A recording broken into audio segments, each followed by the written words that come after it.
Hello friend, कैसे हैं आप सब लोग। आज है धनतेरस और धनतेरस को कुबेर जी की पूजा की जाती है।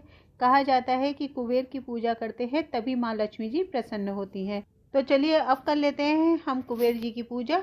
तो कुबेर की पूजा करने के लिए आपके घर में सोना चांदी अगर नया है तो आप रख लीजिएगा, अगर नया नहीं है तो पुराने सोने चांदी को भी आप अच्छे से धो के और फिर कच्चे दूध में डाल के छोड़ दीजिएगा और फिर उसको पूजा के लिए ले लीजिए।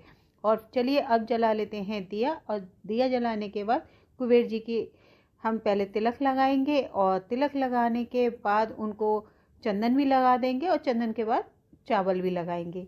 कुमकुम, चंदन और अक्षत, इन तीनों का तिलक जरूर किया जाता है। अगर आपके पास चंदन नहीं है तो आप हल्दी का इस्तेमाल कर सकते हैं। और फिर कुबेर जी की आरती करिएगा और आरती करने के बाद दिए को रख दीजिए कुबेर जी के आगे।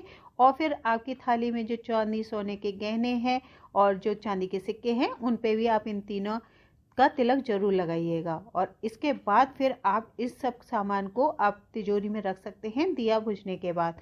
और अब बनाते हैं हम यम का दिया। तो यम का दिया बहुत से लोग कच्ची मिट्टी के जो दीपक आते हैं उनका बनाते हैं और हम बनाते हैं आटे का।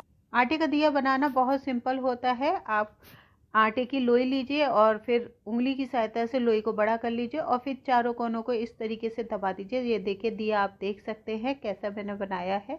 और ये चौमुखी दिया है, इसमें भी मैंने तिलक वगैरह लगा दिया है। अब हम इसमें डालेंगे सरसों का तेल। कुछ लोग इस दिए को देसी घी का जलाते हैं और हम जलाते हैं सरसों के तेल का, तो मैं वही बताऊंगी। और बातियों को भी मैंने सरसों के तेल में भिगो लिया था जिससे कि बाती हमारी अच्छे से जल सके। तो चलिए अब हम दिया जला लेते हैं।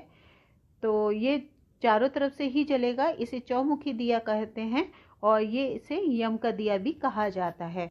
तो ये लीजिए हमारा चौमुखी दिया जल के तैयार हो गया। और अब इस दिए को हम मंदिर में पहले घुमा लेंगे और मंदिर में घुमाने के बाद इसको हम बाहर रखते हैं। आपके यहाँ कहाँ रखा जाता है आप मुझे कमेंट्स करके ज़रूर बताइएगा। और किस तरीके से आपके यहाँ धनतेरस की पूजा होती है वो भी ज़रूर बताइएगा। तो चलिए बाहर रख देते हैं। हम आ गए हैं मेन गेट पे और ये देखिए बिल्कुल नीचे हम ज़मीन में इसे रख देंगे। और हमारे यहाँ क्या होता है कि जब यम का दिया जलता है, जितनी देर जलता है उसे उतनी देर आप अकेला नहीं छोड़ सकते। चाहे आप आसपास बने रहिए या बाहर टहल रहे हैं, बस निगाह में ज़रूर होना चाहिए। तो ये थी हमारी धनतेरस की पूजा। Bye bye.